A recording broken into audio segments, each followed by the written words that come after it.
السلام علیکم ورحمۃ اللہ وبرکاتہ۔ درود شریف پڑھیں۔ اللہم صلی علی سیدنا شفیعنا حبیبنا مولانا محمد عدد ما فی علم اللہ صلاۃ دائمۃ بدوام ملک اللہ۔ آیت سن لیجئے، سبحان اللہ نہ کہیں۔ قرآن کریم یہ 18واں پارہ سورۃ المؤمن مومنون، رکو نمبر 1 ہے، آیت نمبر ہے 5، 6 اور 7۔ اللہ رب العالمین کا ارشاد عالی شان ہے، والذین هم لفروجہم حافظون الا علی ازواجہم او ما ملکت ایمانہم فإنہم غیر ملومین فمن ابتغى وراء ذلك فأولئک هم العادون۔ ہم سن رہے ہیں نا 2-3 دن سے کہ ایمان والا مراد کو پہنچا، ایمان والا کامیاب ہوا۔ تو مراد کو پہنچنے والا کیا کام کرے؟ تو پہلا کام ہے نماز کی پابندی، دوسرا کام تھا اپنی زبان کو بیہودہ باتوں سے بچائے رکھنا، تیسرا کام ہم نے کل سنا زکوٰۃ دینا، جیسے سن چکے ہیں قد افلح المؤمنون الذین هم فی صلاتهم خاشعون والذین هم عن اللغو معرضون والذین هم للزکاة فاعلون۔ یہاں تک سنے، اب یہاں سے آگے 5، 6، 7، لیکن سبق ایک ہی آیت کا ہے اور یہ تینوں آیت اسی بات کے تعلق سے ہے کہ مراد کو پہنچا ایمان والا جو اپنی نماز میں گڑ گڑاتے ہیں، وہ جو اپنے زبان کو بیہودہ باتوں سے بچاتے ہیں، اور وہ جو زکوٰۃ دینے کا کام کرتے ہیں۔ اس کے آگے کیا ہے؟ اور وہ والذین هم للزکاة والذین هم فروجہم علی والذین هم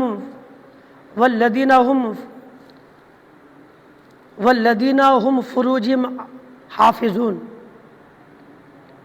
والذین هم لفروجہم حافظون، اور وہ جو اپنے شرمگاہوں کی حفاظت کرتے ہیں، والذین هم لفروجہم حافظون، اور وہ جو اپنی شرمگاہوں کی حفاظت کرتے ہیں۔ نماز کے بعد زبان کو بیہودہ باتوں سے بچائیں، زکوٰۃ دیں، اب اس کے بعد وہ مسلمان جو مراد کو پہنچا وہ اپنی شرمگاہوں کی حفاظت بھی کرے۔ شرمگاہ سمجھتے؟ پیشاب کا راستہ، چاہے مرد کا ہو چاہے عورت کا ہو، یعنی بندہ پھر کسی غلط کام میں نہ پڑ جائے، جس کو زنا کہا جاتا ہے۔ ایک مرد کسی غیر عورت کے ساتھ غلط کام نہ کرے، اپنی شرمگاہوں کی حفاظت کرے، یعنی اپنی پارسائی کی پاک دامنی کی حفاظت کرے، وہ غلط کام میں نہ پڑے، زنا نہ کرے، اپنے آپ کو زنا سے بچائے۔ تو جو اپنی شرمگاہوں کی حفاظت کرے گا وہ بھی مراد، یہ اسی میں ہے، جو اپنی شرمگاہوں کی حفاظت کرے گا وہی مومن مراد کو پہنچے گا۔ یہ اللہ فرماتا ہے والذین هم لفروجہم حافظون، اور وہ جو اپنے شرمگاہوں کی حفاظت کرتے ہیں، الا علی ازواجہم او ما ملکت ایمانہم فإنہم غیر ملومین، مگر اپنی بیویوں یا شرعی باندیوں پر جو ان کے ہاتھ کی ملکیت میں ہے، ان پر کوئی ملامت نہیں۔ یعنی ایک مرد جمع کرے، ہم بستری کرے صرف اپنی بیوی سے، یا اس دور میں جب قرآن شریف نازل ہو رہا تھا، اس دور میں جو غلام اور باندیوں کا رواج تھا، تب عرب میں غلام بھی ہوا کرتے تھے اور باندیاں بھی ہوا کرتی تھی اس زمانے میں۔ تو جو باندیاں ہوتے تھے، جس کو ایک انسان دوسرے انسان کو خرید کے لے کے آتا تھا، پیسہ والا غلام کو یا باندیوں کو خرید کے لاتا تھا، تو جو باندیوں کو خرید کر کے لاتا تھا ان سے کام بھی لیا جاتا تھا اور ان کے ساتھ ہم بستری کرنا بھی جائز تھا۔ بیوی الا علی ازواجہم،